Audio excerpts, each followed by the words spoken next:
Hello সবাই, কেরম আছেন? আশা করি সবাই খুব ভালো আছেন। আজকে দেখতে পাচ্ছেন আমি অনেকগুলি গাজর নিয়েছি, আর নেওয়ার পরে আমি কিন্তু ওটাকে ভালো করে গ্রেট করে নিচ্ছি। আর ভাবছি কি আজকে তাহলে আমি একটা গাজর হালুয়া বানাই। তাই আমি এখন কড়াইতে 2 চামচ কিন্তু বড় চামচ ঘি নিয়ে নিলাম, আর আমি 4-5টা ইলাইচি নিয়ে নিয়েছি। ওটাকে ভালো করে ভেজে নিচ্ছি, আর এটাতে সুন্দর কিন্তু গন্ধ হয়, তাই আমি দিচ্ছি। যদি আপনারা এটাকে গুঁড়ো করতে পারেন ওটা আরও ভালো হবে, কিন্তু আমার কাছে গুঁড়ো কোনো জিনিস ছিল না, তাই আমি ওটাকে জাস্ট ফাটাই নিয়েছি। আর আমি কয়েকটা কাজু দিয়ে দিয়েছি। আপনারা চাইলে কাজুর সাথে কিশমিশ আর অন্য কিছু দিতে পারেন, কিন্তু আমি কাজু দিতে ভালো পছন্দ করি, তাই আমি কাজু দিলাম। আর ভালো করে করে আমি এটাকে ব্রাউন করব। আমি এটাকে পুড়াবো না, কিন্তু কালো করব না, জাস্ট গোল্ডেন ব্রাউন হলে ওটাকে কিন্তু আমি নামায় রাখবো। আর এটাই আমি ভালো করে এটাকে মিডিয়াম ফ্লেমে আমি এটাকে ভালো করে গোল্ডেন ব্রাউন করে এটাকে কিন্তু নামায় রাখলাম অন্য একটা প্লেটে।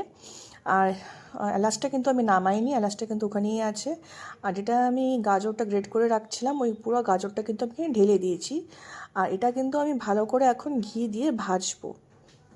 এটাতে করলে কি হয়, সুন্দর একটা ফ্লেভার আসে, আর একটা কিন্তু ভালো একটা অ্যারোমাও আসে, মানে একটা সুন্দর একটা গন্ধও আসে ওটা দিয়ে ভাজা ভাজা ঘিয়ের। ওর জন্য আমি কিন্তু এখানে 2 চামচ বড় চামচে আমি নিয়েছিলাম, কেন কি জানতাম কি অনেকটা পরিমাণে আমার গাজরটা হচ্ছে। এই ভাজা হয়ে যাওয়ার পরে আমি কিন্তু এখানে আমুলের দুধ নিয়ে নিচ্ছি, প্যাকেটের দুধ।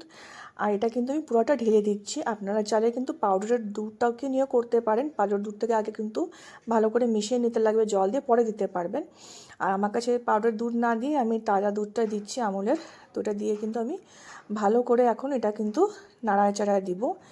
আর এই যে আমার এখন নাড়াচাড়াচ্ছি। এই সময় কিন্তু আমার ফ্লেমটা অল্প হাই রাখবো, কিন্তু কন্টিনিউয়াসলি অনেক সময় কিন্তু আমি ফ্লেম হাই রাখবো না।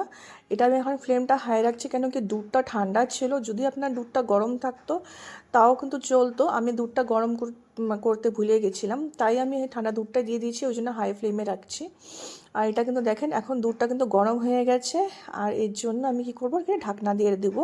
আর ফ্লেমটা কিন্তু একদমই লো হবে, হাই ফ্লেমে ভুল করে রাখবেন না, নাহলে কি হয়ে যাবে, এটা কিন্তু নিচের দিয়ে কিন্তু লেগে ধরবে।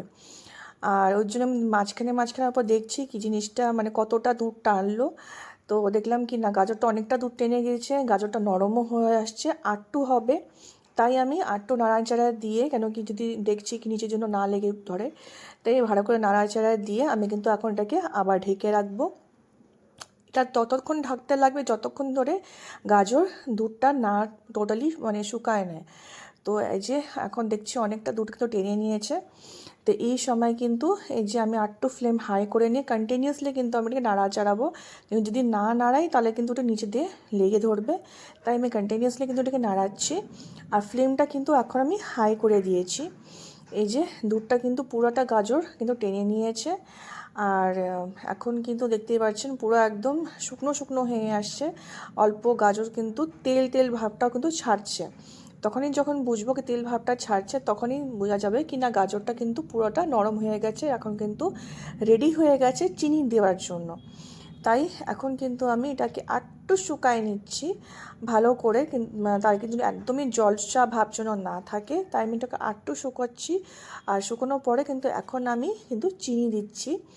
এই যে চিনিটা আমি মানে অ্যামাউন্ট হিসাবে দিয়ে নিলাম, বেশি চিনি কিন্তু ভালো লাগবে না, তাই আমি মিডিয়াম চিনি দিলাম। 2-3 চামচের মতো চিনি এখানে কিন্তু দিয়ে দেওয়া হয়েছে, বড় চামচ 2-3 চামচ।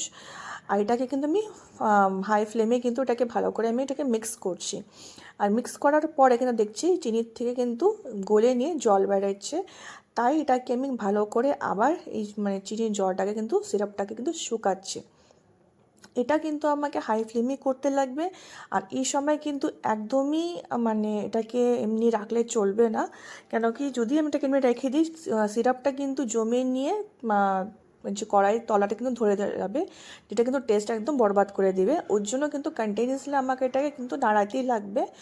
আর ততক্ষণ নাড়াবো যতক্ষণ ধরে এটা কিন্তু না শুকায় যায়।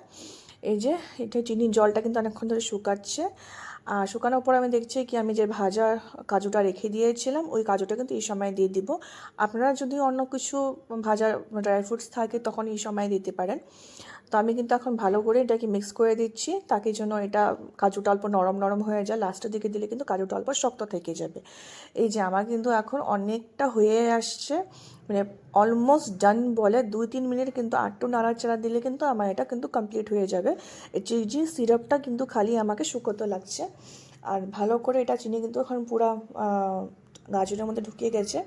এই যে দেখেন পুরা কিন্তু শুকনো শুকনো হয়ে আসছে একদম। এখন কিন্তু চিনি সিরাপ একদমই নেই, তেল তেলা খালি ভাবটা আছে। এই যে আমার কিন্তু এখন গাজরের হালুয়া কিন্তু রেডি হয়ে গেছে। এই যে গাজরের হালুয়া রেডি। ঠান্ডার দিনে গাজরের হালুয়া খাইতে কিন্তু সত্যি খুব ভালো লাগে, আর আমার একটা ফেভারিট ডিশ। তাই আমি নিয়ে আসছিলাম গাজর, তাই ভাবলাম কি গাজর যখন নিয়ে আসি গাজরের হালুয়া কিন্তু বানাতেই লাগবে। এই যে আমার গাজরের হালুয়া কিন্তু রেডি হয়ে গেছে, বানায় দেখে দেখতে কিন্তু দারুণ হয়েছে। আর আমি অবভিয়াসলি খেয়ে নিশ্চয়ই দেখবো। তো কিন্তু এই দেখেন সেই হয়েছে গাজরের হালুয়াটা। তো আজকের জন্য এটা কি, আর আপনার যদি ভালো লাগে তাহলে লাইক আর সাবস্ক্রাইব করবেন।